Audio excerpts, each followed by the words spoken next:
Hi, everybody. Welcome to my channel where we do hard things because we are no longer slaves to fear. This episode is dedicated to the late Njambi Koikai because of her courageous work in advocacy and in educating people concerning endometriosis. Like many of us, I used to think that period pain is just normal pain.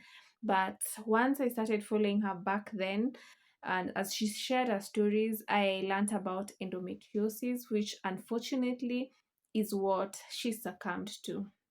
So, in today's episode, I'm going to start by sharing my period story, and I encourage all of you to talk about it so that we can normalize these things and help our generation and the upcoming generation to know that these things are normal, and some of the things that you think are normal are actually not normal. So karibu sana, let's get started. Sasa, my period story begins back in primary school. I believe I was in class 4. Sasa, one day I was at the canteen. There used to be one packet of an always pad. It used to be in a certain corner, never touched. No one ever bought it. So I used to wonder, why is it that no one is buying that product? First of all, I didn't know what it was. Day in, day out, I used to go and look at it. So one day, because I was overwhelmed with curiosity, as people were buying bread from the canteen, I just asked, Dada canteen, always ni nini? And I asked her, why is it that people never buy it? And people at the canteen burst out into laughter. Yani, they laughed at me. I was so ashamed. I just wanted to leave. I covered my face.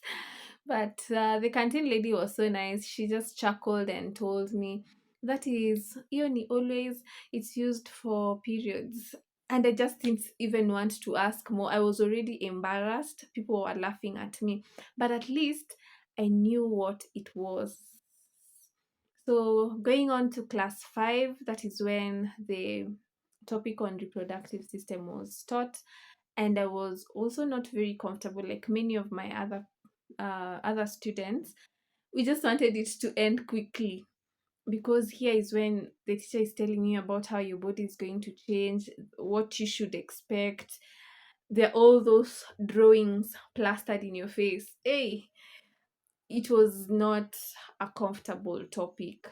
And even when I had questions, say in the exam, and I needed to ask my parents, I was so ashamed. Sometimes I just ignored it. But one good thing that our school did is once you reach class 5, you had to have a packet of pads, whether you had started your periods or not. This is so that in case you start unexpectedly, you have something to start with. But again, there's something that was very clear that those who started their periods early, there was a shame attached to it.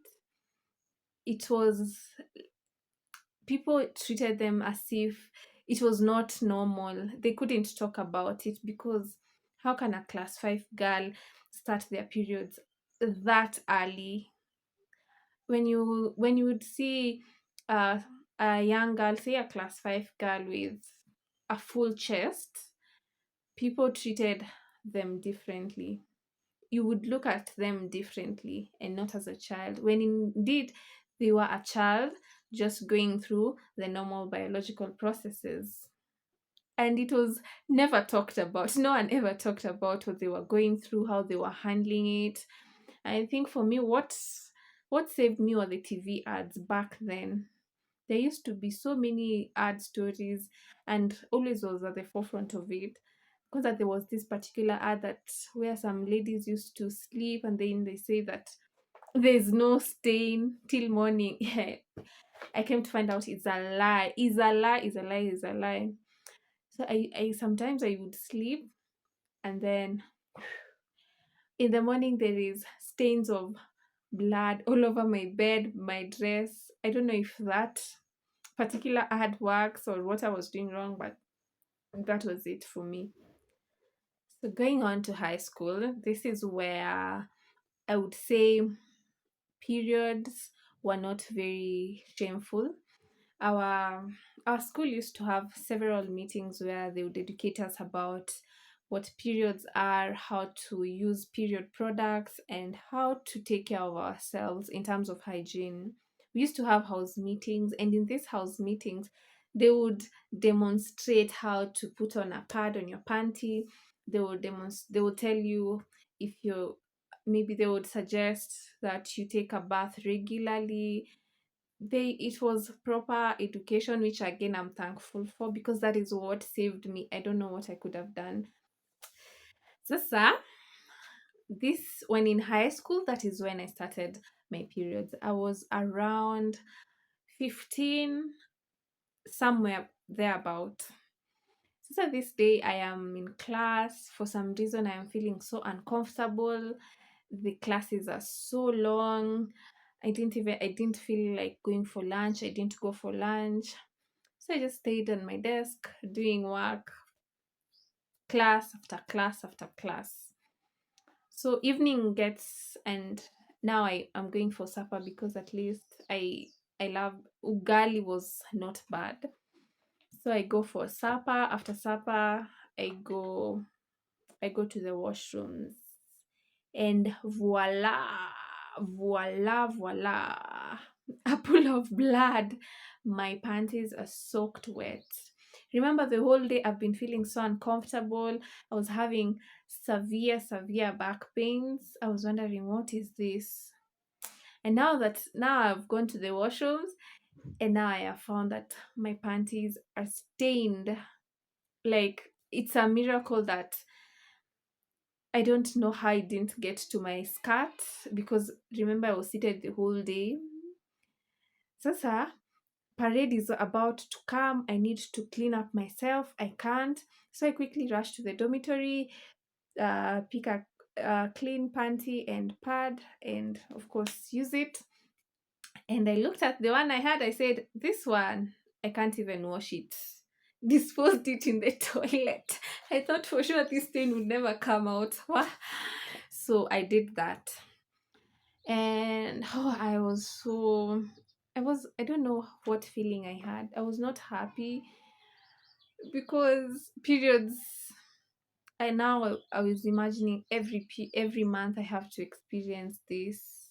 I was happy for a while because they did not come as early as other girls. So for me it was nice. It was nice because I didn't have to deal with everything. And in high school, this is where I saw girls struggling with period pain.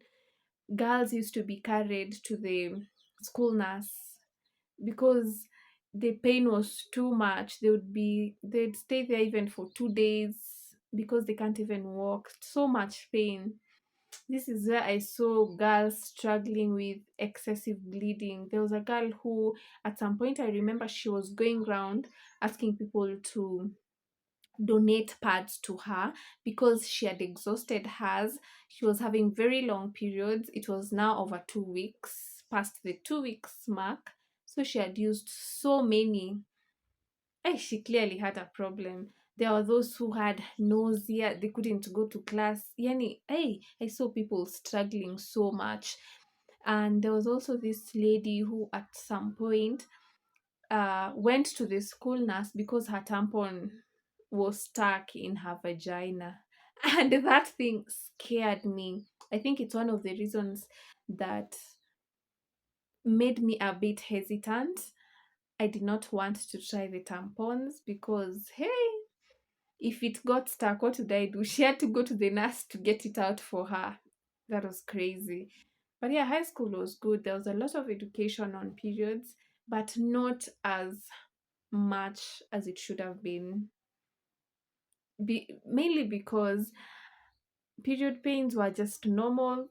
People getting extremely sick because of periods was normal. And again, it's not normal. Some of these things should not be considered normal. So now I have started my periods, but I don't know how to. Well, I know how to use the pads, but I don't know how often I should change.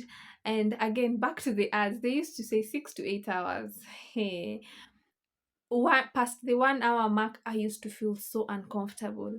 And I'm like, are these ads lying? Or what, am I sick? What is wrong with my body? I just can't get to that 8 hours. It's only been 1 hour. So there's this friend of mine called Juliet. She was from the same home as me. So I felt very comfortable asking her. But before that, I took a lot of time contemplating, should I ask her, should I not? Because I felt a bit ashamed. I was ashamed to even ask about it, to even admit that now I have started my periods. Can you help me out? But I gathered courage because this thing was not a joke. So I asked her, "Hi Juliet, because I've just started my periods and I don't know how long do you change yours?" She told me 6 hours.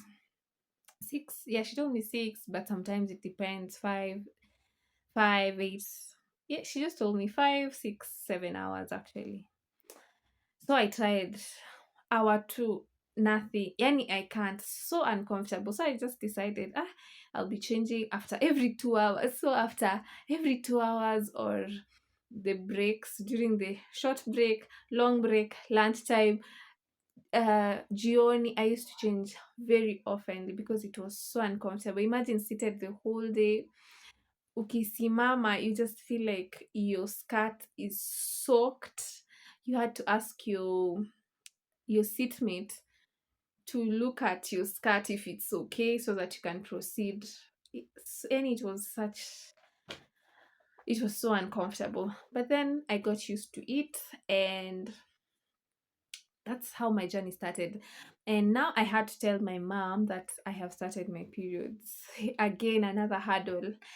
I thought about it for so long. I paraphrased my words in my head. Yani I had to replay it in my head before getting to her. So one day, it was academics day, I think, when my mom came. As she was leaving, I gathered courage. Literally, I had to gather courage. I told her, "Mom, I have started my periods." And guess what my mom said? She was so happy. She was like, "Congratulations, that's very nice." I was not happy about that. Why is she telling me congratulations? Is it it's not even a nice thing. But I had to tell her because now I need to be budgeting for pads. Normally I wouldn't. We were not buying pads. But now that I've started, she has to know so that anytime she comes, she can bring me pads, or in my school shopping, it can be included. But again, I did the hard thing and I told her. I did the hard thing and I asked my friend, and that was good. Now comes another hurdle. I used to hear people talk about panty liners. What are these panty liners? What's the difference between these panty liners and pads? Can't you just use your pads till the end of your period? And I used to be in drama, and drama people were super, super hyper. Super hyper. I love that they used to talk about these things just openly. Sasa, I asked myself, what are these panty liners? I need to know. Are they lines passing through the panties? What are they? Do they cover the lines? Any? And it was just hard to know. Sasa one day I asked one of my drama members, she was a bedmate. Next, she used to sleep next to me.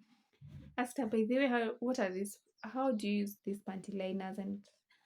And what are they? So she gave me, I think she gave me one, and then she told me, these ones you wear after your period, or during those last days when your period is not very heavy. And she also told me sometimes during the month, even if you're not on your period and you have heavy secretions, you can also wear it. There's some people who normally have heavy secretions throughout the month, or especially during their ovulation when they're ovulating. So they need something to catch that so that you're more comfortable. So I'm glad. I think it's Chiro who taught me about this. So another hurdle I had overcome. Now I know what pads are. I know panty liners. And for tampons, I didn't even want to ask. Those things, I was even imagining, how do I start shoving something or things up my vagina? It was such, I don't know how it is today, but it was such a it was not normal to start asking these things, talking about vaginas, talking about your reproductive system. It was not openly talked about. So with all my struggles, I just had to find out for myself. Something that I used to struggle with is sleeping at night. Every time I would soil my bed, I would soil my clothes, and I used to wonder, sorry, and I used to wonder, what is it with me? Is it that I'm wearing the pad wrong? What is it? And I mean, to date, it still happens, and I cannot tell you what is wrong. It's just what it is. So, if you're among the people who sometimes soil your bed, it's okay.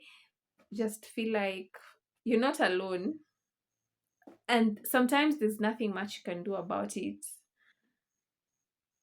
So sometimes you just have I for so that I get comfortable when I'm on my period, I put some other sheet on top so that if I soil it, it's easy to wash. I can just wash it. And so that I don't back then I used to put on bikers and maybe a trouser so that by the time it leaks and reaches the bed, it's already morning. My bed will be okay, the clothes fine. But imagine sleeping in a biker and again a long trouser, so uncomfortable. So that's one trick I use. You just place a kitamba so that you sleep comfortably without having to worry at what point is it going to leak. Or another thing you can do is wake up in the middle of the night and change your pad, which I do not want to do that because, or sometimes you're just sleeping, you might not be able to do that. So yeah, that was me in high school. I've started my periods. They started very irregular. I didn't have period pain, so they used to come as a thief. I wouldn't know. Sometimes they'd catch me unawares because you feel nothing, and it gets you're in a place where you don't have a pad, so you just have to wait. Maybe put on tissue so that you can go and take your pad. But with time, of course, it became more regular. And now here we are in campus. Now, campus is a whole other story. In campus, of course, now I've become a big girl. My periods have become more regularly. I meet friends who we openly talk about it. And then there was the Red Cross who used to go to hostels and just educating people about the reproductive system. I remember there's this one time they came to tell us to talk about the reproductive system. And I was still so ashamed because they were even demonstrating. But that was then, it was such a good experience. There was this friend of mine called Angie. She used to be so aware of her reproductive system, and she's the person who introduced me to tracking my cycle. She just she understood her so well. I was like, I need to understand how my body works. So I started tracking my cycle using the Flow app, and with time I'd gathered so much data. I knew at this time I'm about to ovulate, at this time this is happening. I really loved it, and I did that for quite a long time. Before again, technology, I lost all my data and I was so disappointed. But yes, in campus, I started tracking my cycle. And it's also at this point I started learning more about how my mood is affected by my periods, because back then I used nothing used to happen, but in campus, hey, now I could see the shift in moods. Sometimes it used to hit really hard up to uh yeah, it used to hit really hard, very many fluctuations. And it's also the point where I started to be more open and comfortable talking about my sexual health with my friends. I had really good friends who are open about it. What else? So yeah, that was it. Now after campus, things are even getting worse. After campus, what happens is Now the periods come hitting very hard. In campus, I still had period pains, but they were not as intense, so I would manage them. Sometimes my legs could hurt, my whole body, but I thank God I could manage them. It was something I could manage. Sometimes when they got very severe, I'd just take painkillers, and that was it. I'd use water bottles. Sometimes they used to be very severe, especially when I had or would have backaches. But again, very manageable. After campus now, my emotions, or rather my energy, was, I noticed, well, just before campus and afterwards, my energy started to be affected a lot by these periods. Sometimes I would I would get so fatigued for weeks before my period. So you see, you've just had your period, a week later, you've started feeling fatigued, and it goes on till your period starts. And imagine you're going to work, you're not even motivated, you are having low energies, you can't do some of the simple things that you would enjoy doing. You're not eating well, you don't have the appetite. It hit so hard. And at first, I didn't know. I used to think I'm sick. I used to go to the doctor. My blood was being checked. It's okay. And I used to wonder. But then remember, I was tracking using the flow cycle. And I noticed just about my periods, my energy starts gaining. And after my periods, I'm okay. And the cycle would continue. Sometimes for months, I'm having such bad cycles. And during this time, yani una feel uko depressed, you're anxious, every small thing irritates you, yani you're just very sensitive during this time. And then that's when I looked back, and I never used to want people to know when I'm going through my period, because men sometimes would associate that with your period, which is okay, but then in a very negative way.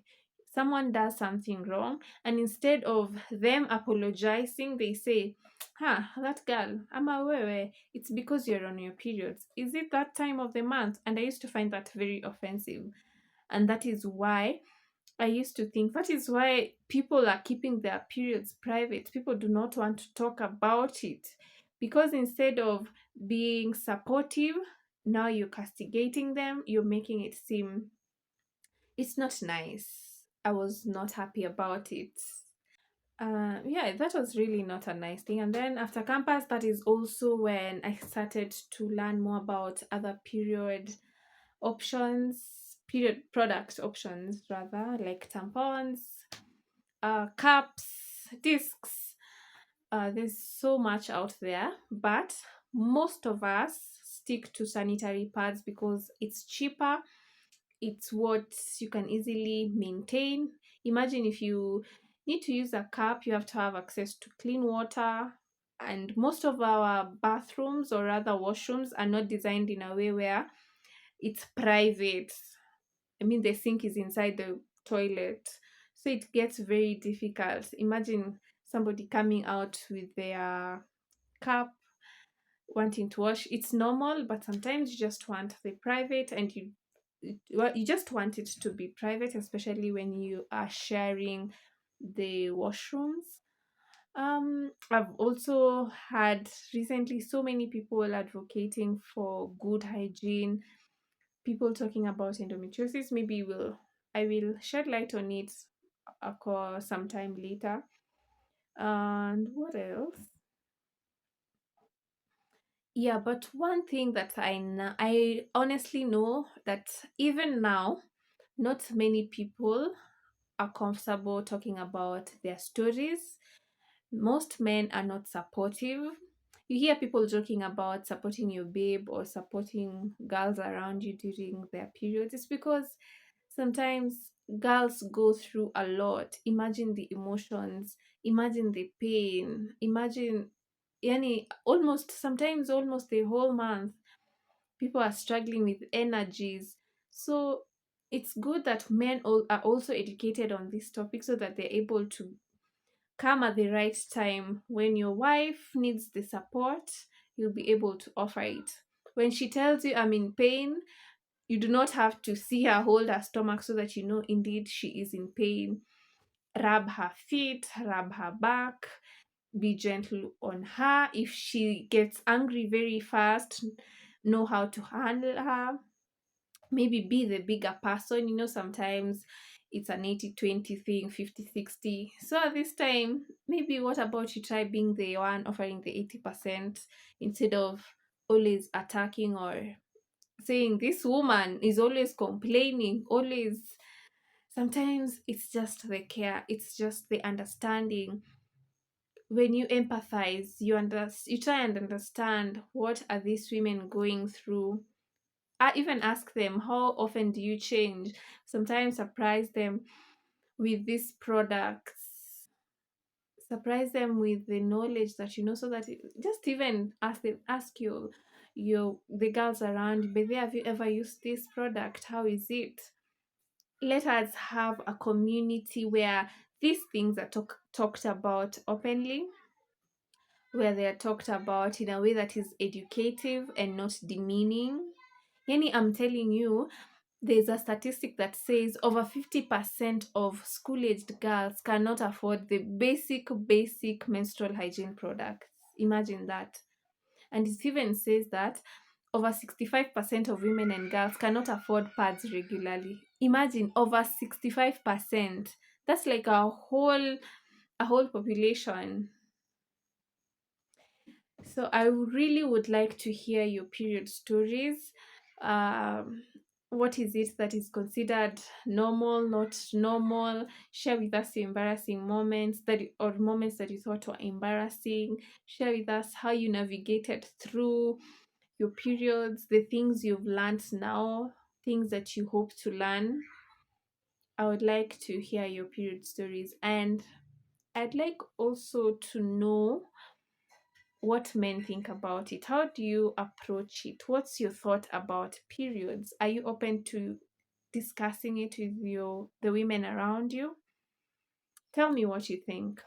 Thank you so much for joining me on this episode where I talked about my period story. I'd like to continue talking about it so that we can make it a more open conversation. It's not something that should be shunned, or it's not something that um should be shameful. We should be happy about it, talking about it, because again, talking about it is what will enable you know what is wrong, what is normal, and what is not normal, so that you can seek the right support, the right medical attention. It is good to talk about it. See you. Thank you for watching. Have a good and a lovely week.